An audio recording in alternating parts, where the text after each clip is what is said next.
Okay. Yes, welcome to this final panel of the day. How will managers capitalize on the rise of alternatives? Yes, I'm Lawrence Fletcher from the Financial Times. I'm delighted to be joined by a fantastic panel for this session. We have on my left Kirsten Bode, who is co-head of Pan-European Private Debt at Muzinich & Co. Next to her, we have Leon Volchiok, Managing Director of Real Estate at the Blackstone Group. And finally, Olga Bogdanova, Head of Investment Consulting, North and Central Europe for Citi Private Bank. We'll have a discussion and then we'll have some time for questions at the end, hopefully. But it's been the case that over the past decade, some alternative assets have performed better than others. But with traditional equity and bond markets suffering a lot this year, there is again a renewed focus on alternatives. Olga, maybe I could start with you. What is the opportunity set in alternatives at the moment, and which alternatives are we talking about in particular? Sure, thank you, and everyone can hear me. Okay, so we think that alternatives, particularly now, have to form a part of a client's asset allocation. And just to give some background, we manage assets for ultra high net worth private capital clients. So these are fairly large pools of capital. And a lot of them do have an endowment style portfolio management outlook, and therefore, of course, alternatives are a huge part of that. The opportunity set is very wide. The alternatives universe has really exploded in terms of available solutions, types of fund structures, all across real estate, private debt, and other asset types of assets. So it's huge, and the way that we look at it is not about giving money to the smartest person in the room or someone that we think has a crystal ball. It's ensuring that you have a very thought out asset allocation to alternatives, and that you fill that in with the best managers in class. And that means doing the due diligence, understanding the approach, both operational and in terms of monitoring and delivering the strategy.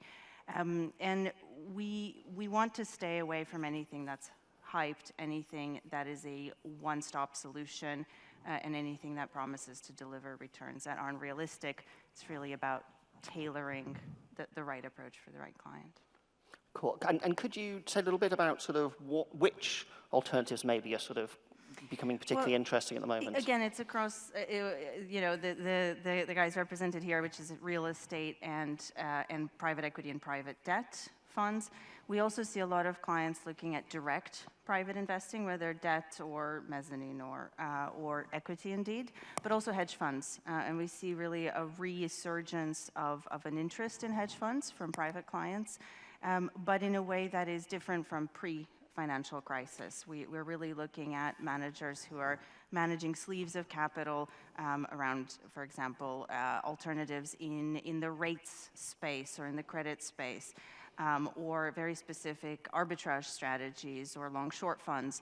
So nothing that promises some kind of a panacea of solutions, but that again represents a certain sleeve of allocation for a client.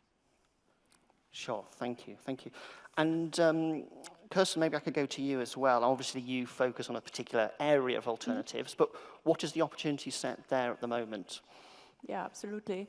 So maybe as a quick backdrop, the asset class of private debt has been quite established in the US for a long time because, if you look into it, then what we are doing is providing typically a bit smaller companies with customized financing solutions, and the opportunity in the market has been driven by banks stepping out of that segment. And banks focusing much more on working capital lines instead of long-term financial provision. And the banking sector in the US has consolidated, and therefore the opportunity exists there now for 20 plus years. In Europe, the opportunity only exists since the global financial crisis, so a little bit longer than 10 years, again, because companies found that they couldn't find appropriate financing solutions, and As a result, the alternative provider stepped into the market, and that was pushed as well by the regulator, making it easier for funds to provide that financing solution. So, you know, you don't longer require a banking license for those types of activities. So that's the supply side of deals. And on the demand side, from the typically, you know, traditionally it's institutional investors who have stepped into that market. You have seen a world where on the liquid credit side, yields have been decreasing. At the same time, volatility being quite high in the market, and investing in private debt has given the opportunity to capture the illiquidity premium on the one side, and then secondly, have an investment which is typically less volatile than what you see in the public liquid markets. So that is what typically investors are seeking when they invest in one of our funds. Great, thank you. And Leon as well, can you tell us what the opportunity is that you're seeing? Sure. Can I just take a moment to commend this group? These are like the power players after a 9-hour day on an open bar. So thank you for listening to us. So real estate, like if you think about it, what do our products, like real estate funds that are specifically geared towards individuals, what are they looking to provide? Diversification, you've heard it today, right? A net asset value or quote unquote private form of real estate ownership versus say the listed markets or things of that nature. So there are a few things that make that really interesting now, and individual investors are starting to allocate with the advice of their financial advisors and like more and more below just that ultra high net worth area and really into the high net worth, which is a much broader pool of individuals. And so what do these types of products invest in? It's really stabilized real estate primarily. It's not shoot for the fences, opportunistic type returns. And so you've got stability. It's dampened some of that volatility that you would get from your other investments in your portfolio or with sort of a listed REIT option. They're also stabilized, so it's income generating, right? And you think about a world that we're living in now and where yields have been for quite a while, it's an interesting alternative to provide some income. So you've got diversification, stability, income, and then you've got the upside of owning the real estate, right? And so on top of the income, there's the ability for appreciation, which we've seen. And if you think about an inflationary environment, real estate historically has performed pretty well for a variety of reasons. But I think on the one hand, sort of like it's easy to understand when the cost of things go up.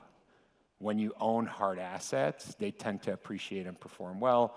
Real estate, depending on your asset classes, the rents reset as well, not super long duration, and so you get the ability to capture that upside. Brilliant, thank you.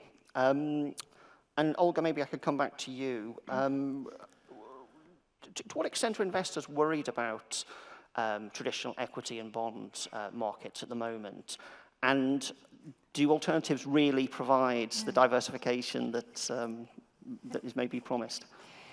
So investors are indeed worried, but I think it very much depends on the time horizon for which they've been invested and how much they have, right? So there are people who've been through financial crisis, who've been through the COVID drawdown, and they're actually quite comfortable with the volatility in markets. And in fact, they're maybe more worried about that opportunity set and how do I capture this opportunity? How do I maybe rotate my portfolio into something that's going to capture more value for me without too much cost?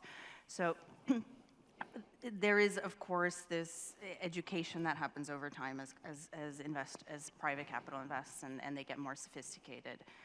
What we're facing as an institution and as an industry is that we have a huge and unprecedented wealth transfer, as was mentioned in the previous panel. So there's a whole new generation coming online that needs to sort of be reintroduced to the volatility of markets. And this is quite a good learning at the moment.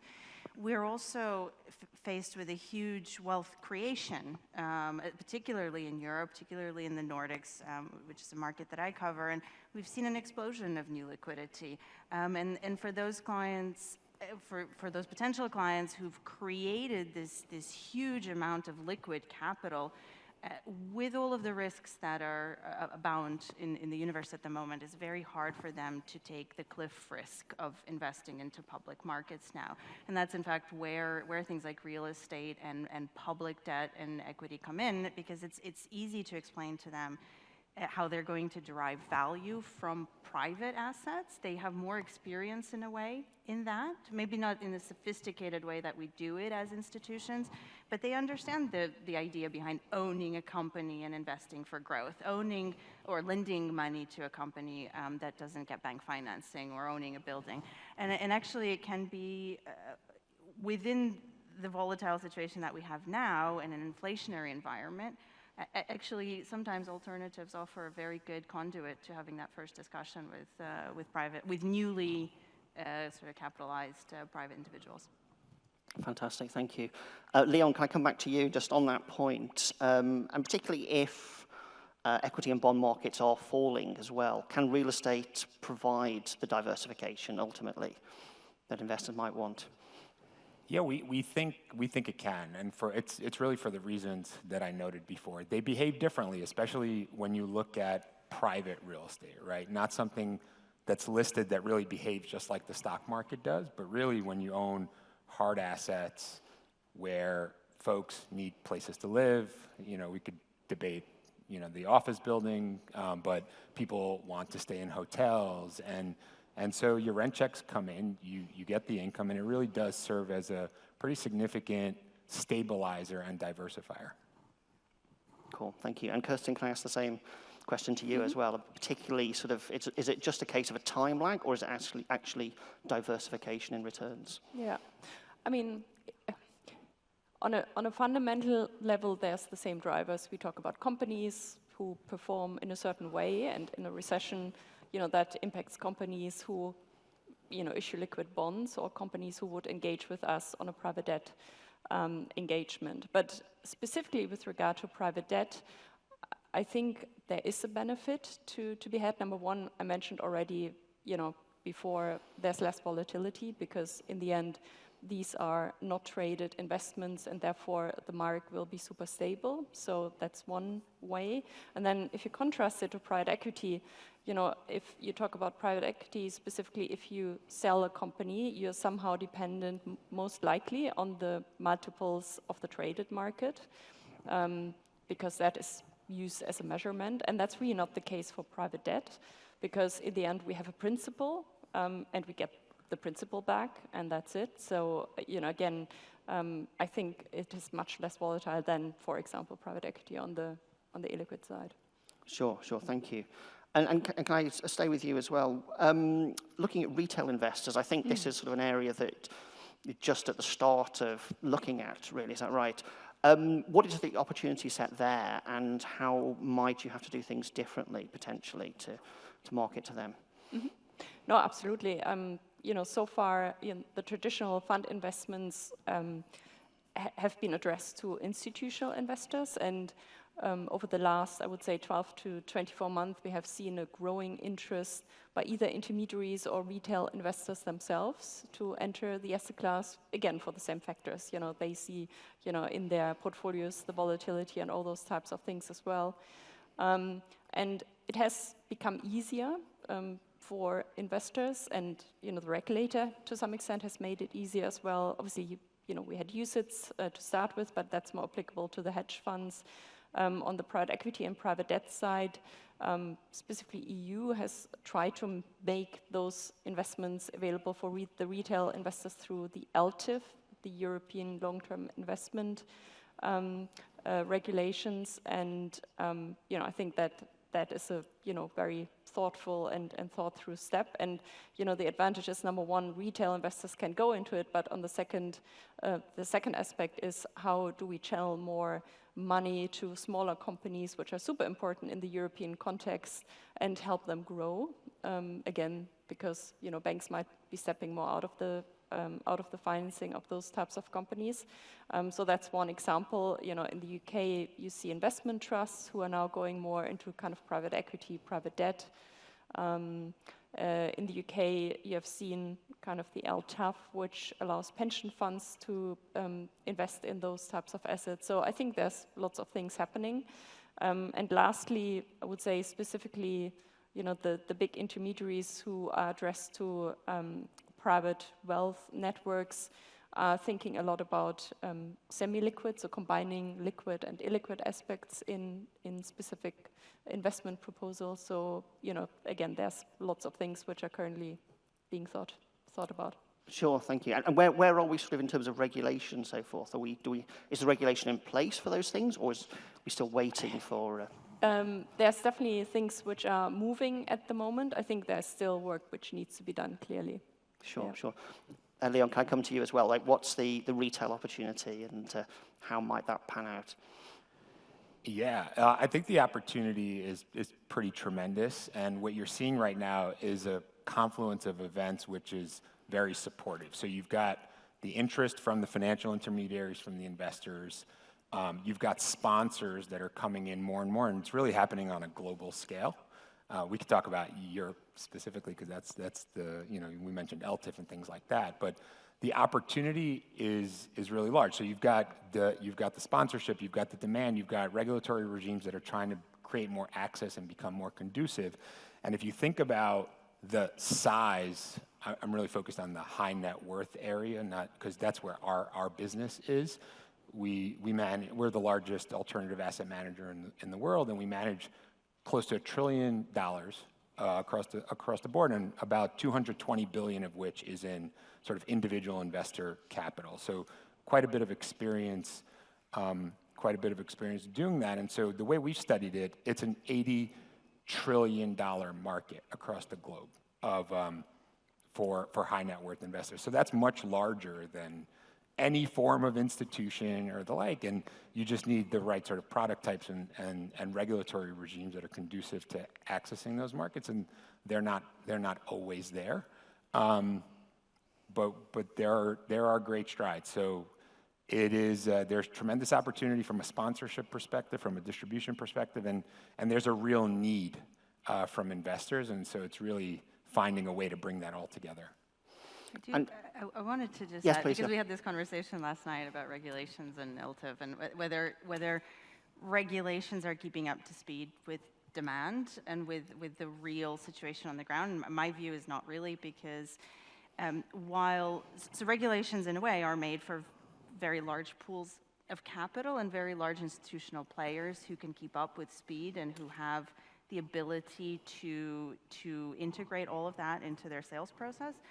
And which is largely why so many of us and our competitors focus on the high net worth and the ultra high net worth sector.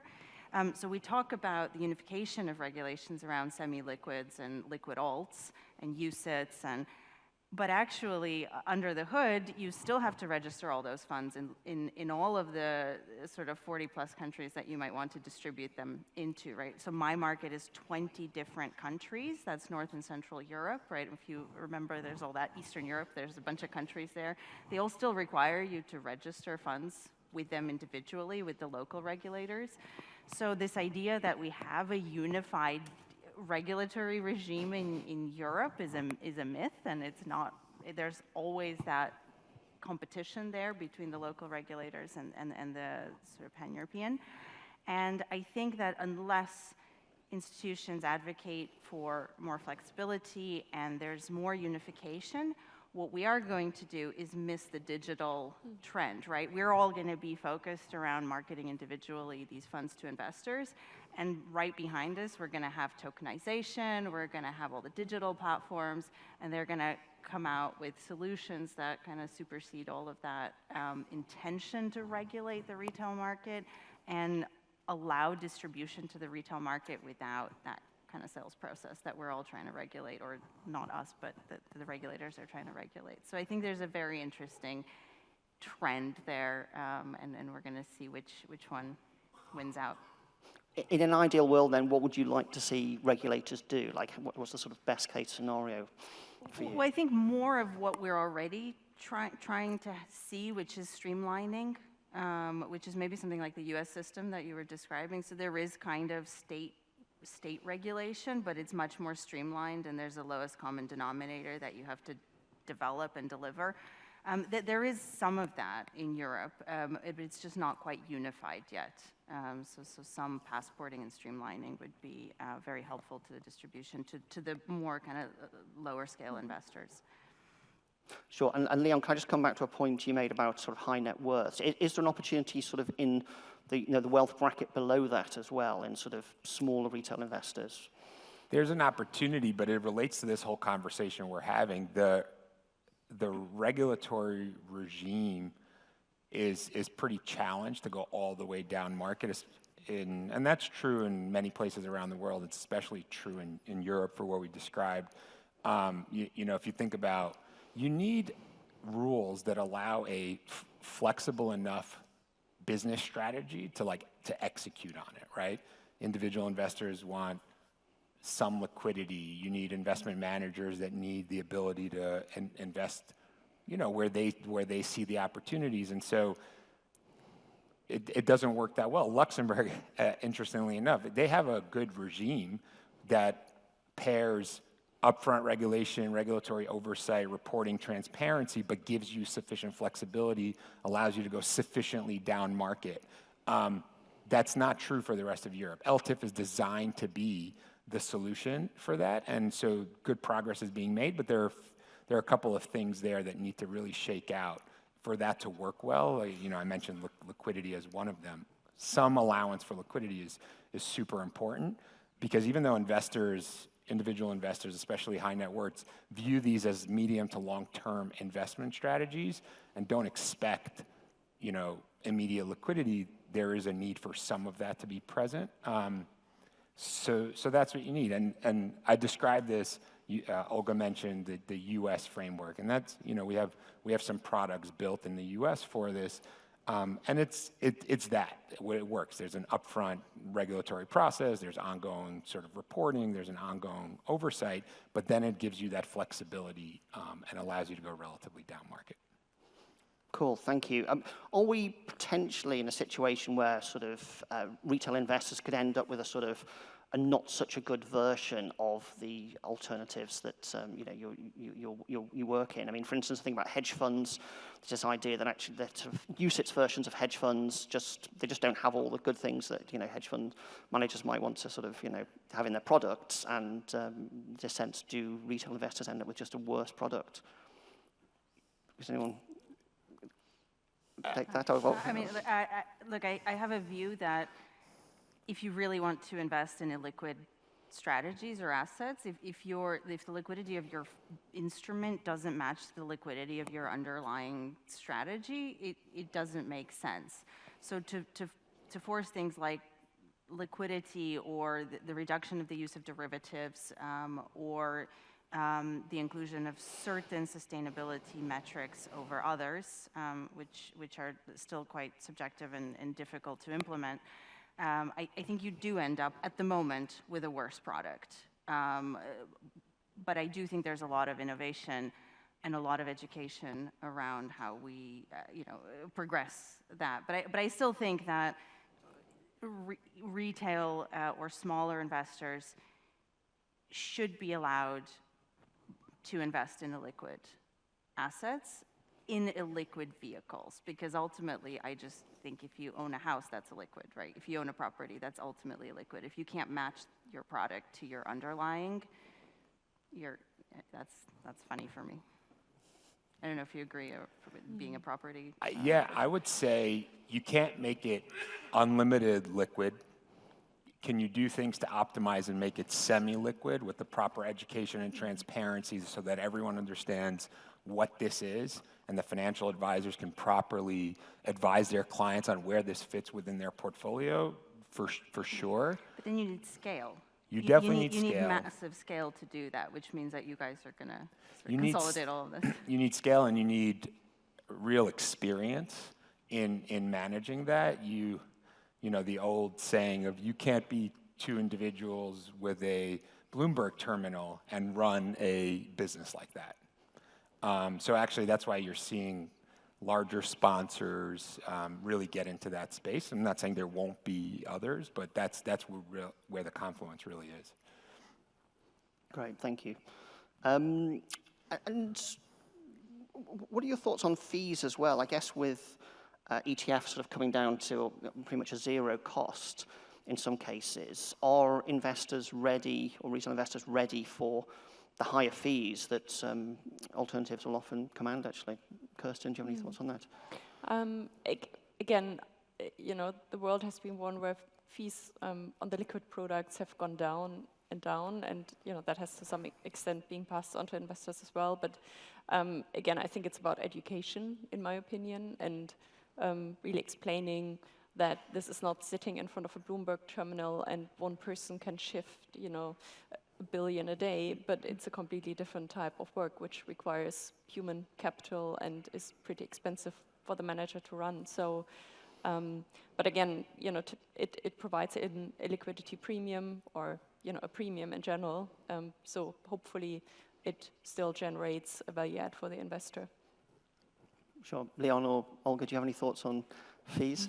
Pay your fees. Just pay your fees, because if you want performance, you do need that human capital, and you need the technology capital, and you need also now in a regulatory environment that is incredibly burdensome, you also need the technology and the systems to deliver the regulatory requirements on the back of all of this. So I think we need to educate clients, as Kristen said. I would add that is the difference between alternatives and sort of more traditional investments. You talk about net performance more than you talk about fees. And so if you're a manager, you need to deliver over extended periods of times and cycles, and that's what will make your products attractive. And then the fees become sort of an input to the net performance. Yeah. Sure. Yeah. Cool. And one last thing, if we could, because we're talking about individuals getting into alternatives. Institutions, I think aligned and simple fee structures for these types of products to give individuals sort of equal quality access to as institutions, that's important. And so we structure our products into the space to look a lot like the institutional products that we've been putting into the space for decades and decades and continue to have. And so very, very similar fee structures, performance-based and quantums that are comparable, and yeah. And what sort of lockups might be, permissible on a fund like that? So all of our products for individuals that we put in our sort of what we call semi-liquid, they all have limitations. Usually it's basically a percentage of NAV during a certain period. So it's not per any one investor, but it's per the size of the fund. And we incessantly manage liquidity with sort of that exposure in mind. So it really depends on the products and whether it's an actual lockup versus a penalty during some initial period to get out. It's usually more the latter. But there is a liquidity program that, again, we fortunately get our products to scale, and so it becomes a little bit easier over time, but that's generally how we structure them. Cool, thank you. And coming back to you, Olga, what might be a sort of typical, I know it's vary case by case, but what might be a sort of typical allocation to alternatives, and by different alternatives as well? What's the sort of typical structure?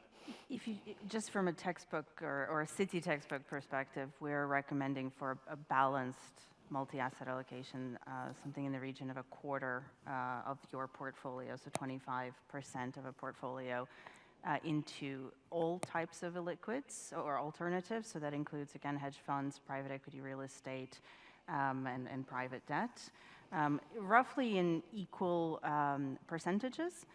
We also are skewing now to have more hedge funds covering some of that liquid space. So on the kind of liquid alts, we actually want to increase allocations to things like long-short equity funds, some debt funds, liquid loan funds, where they can add diversification and some value in terms of yield and returns to portfolios at the moment.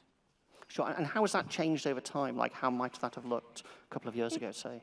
It hasn't necessarily changed from our perspective. It's just that we've seen investors much more interested, and so we haven't changed our recommended allocation, but what we've seen is clients more engaged on that higher allocation.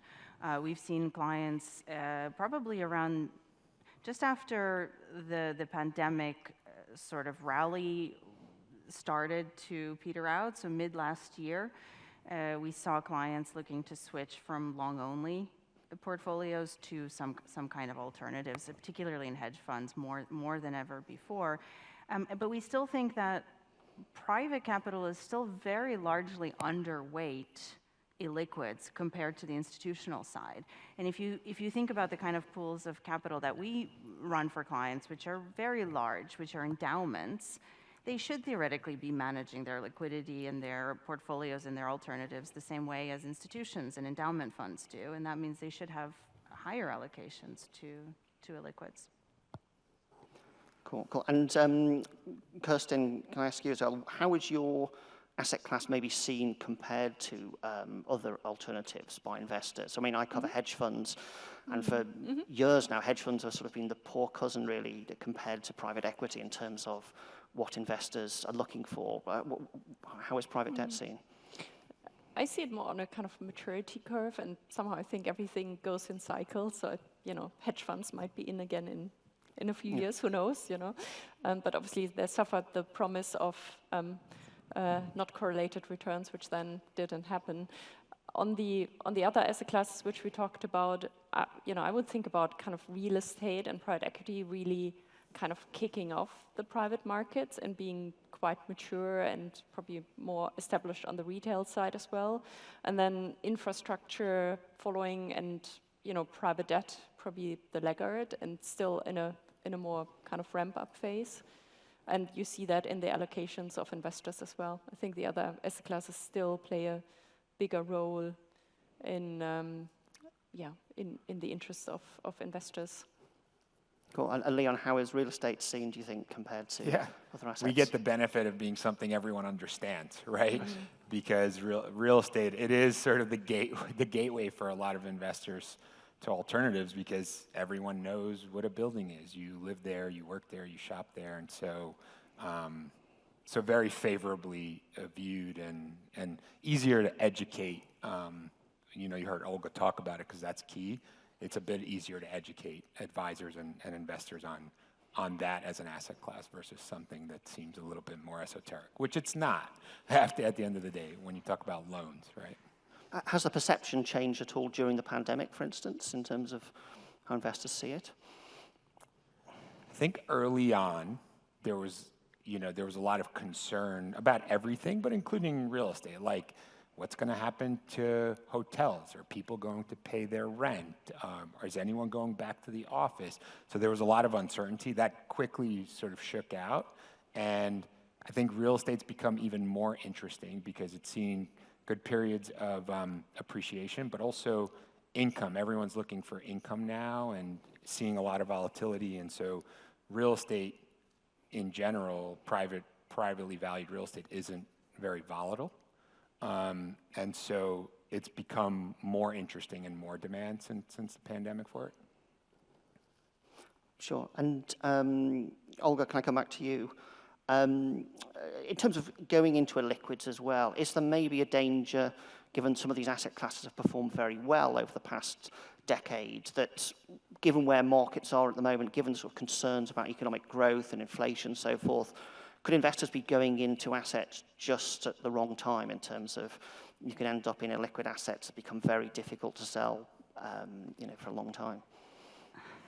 Well, again, I think that the illiquidity question is important, to have it conceptually or philosophically with your client. If you manage to educate your client, your counterpart about the illiquidity, that's one thing, right? So you have to have that acceptance that whatever you're selling, whatever the client is buying, is illiquid to the extent that it is illiquid.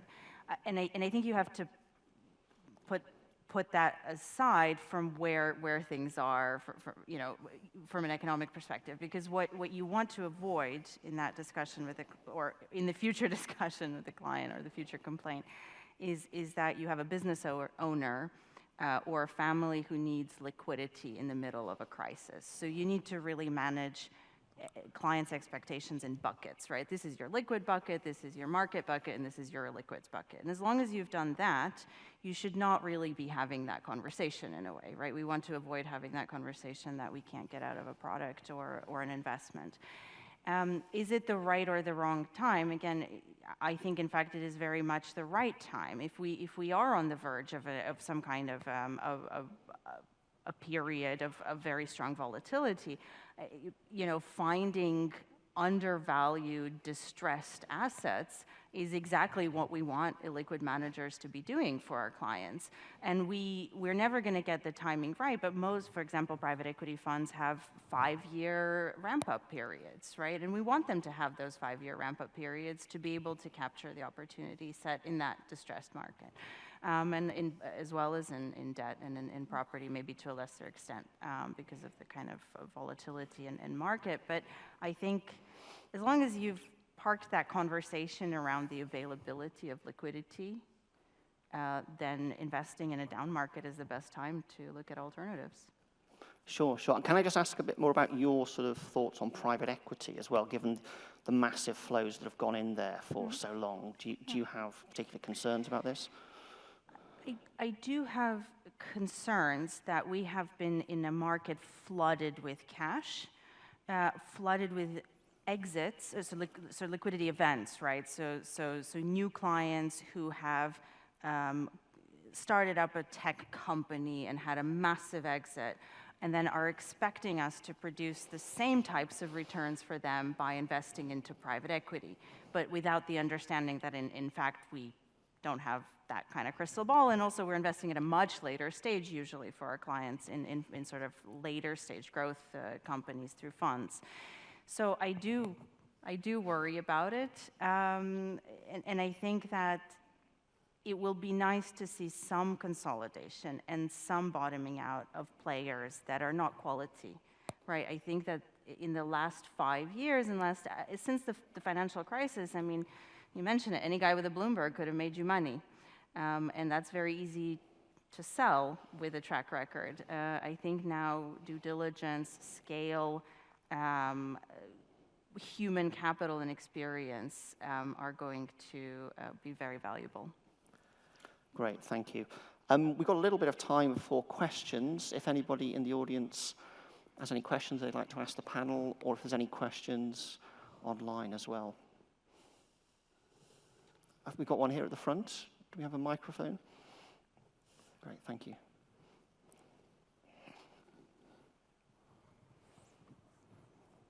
No, I would like to question the correlation between your asset classes and actually the liquid asset classes. Let's take as an example inflation. If inflation goes up, the mortgage rates will go up. Some people will not be able to pay their houses, so actually house prices should go down.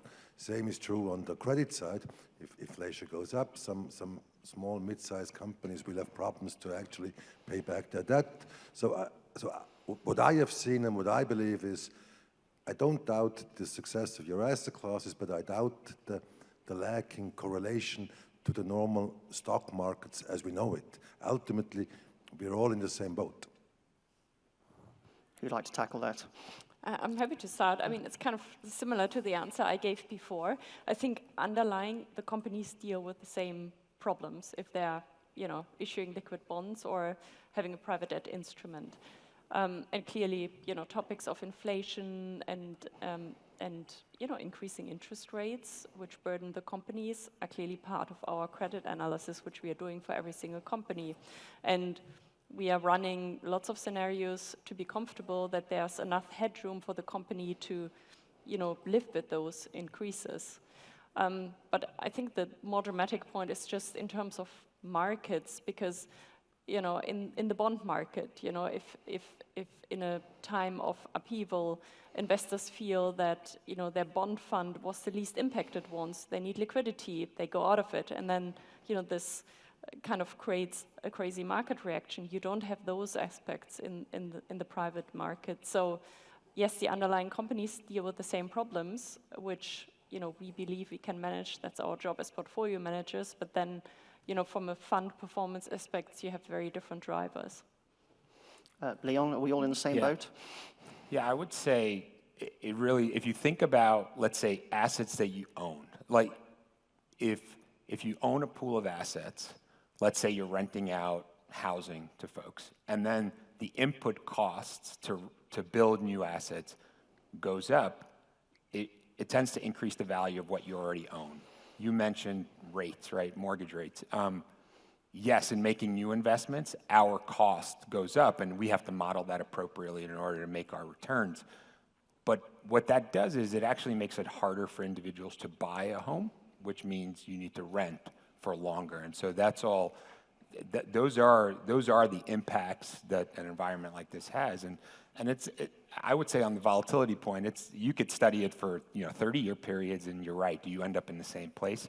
Probably yes, but over much shorter periods and even medium-term periods, it's a very different experience for investors. I'll add on hedge funds as well. So we prefer hedge fund strategies that are not long biased. So a lot of hedge funds that we're using in portfolios are arbitrage strategies, and they have a market beta that's below sort of 0.1 or 0.2. And in the last 5 years, for example, some of our credit arbitrage funds that we like at the moment have had a beta of 0.3, but that's only because everything has gone up, right? So that's just kind of an artificial statistic for the last few years. But that is, in fact, the value that you can have managers that are shorting the market or they're arbitraging spreads rather than going long a specific asset. And I think it's really important for clients to understand that dynamic. Great, thank you. We maybe have time for one quick question. Anybody else? Oh, yeah, we've got one here. How do you factor in? Oh, yeah, it's a microphone. How do you factor in or take into consideration the current trends in terms of global taxation? Or do you just completely leave that out and say, we all are stuck paying taxes, so we don't even bother? I mean, but that obviously has a significant impact on returns at the end of the day and should have a significant impact on investor decisions. I haven't heard anything from what you've been talking about associated with taxation, and to me that seems rather significant, so I'm asking. Who could take that? I'm happy to. I looked at my colleagues, and it's like, taxes are hugely important. Every single transaction gets modeled in with the impact of tax depending on the countries you're in, especially Europe is more challenging than other places when you're looking across borders. So incessant focus on taxes and what's changing, also about end investor tax experiences, right? You have to take that into account when you enter new markets, launch new products, because that has a pretty significant effect on the opportunity set and the investment you're willing to make. We model taxes into our recommendations with the input of clients' advisors, because all of our clients are multi-generational, multi-jurisdictional. So we cannot necessarily advise on the specific impact of each type of product, but it does go into as a key input to how we present to clients their solutions.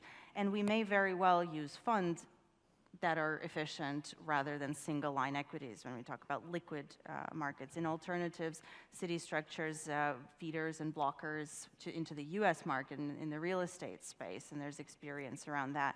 So it's hugely important. It is very important for certain clients in particular.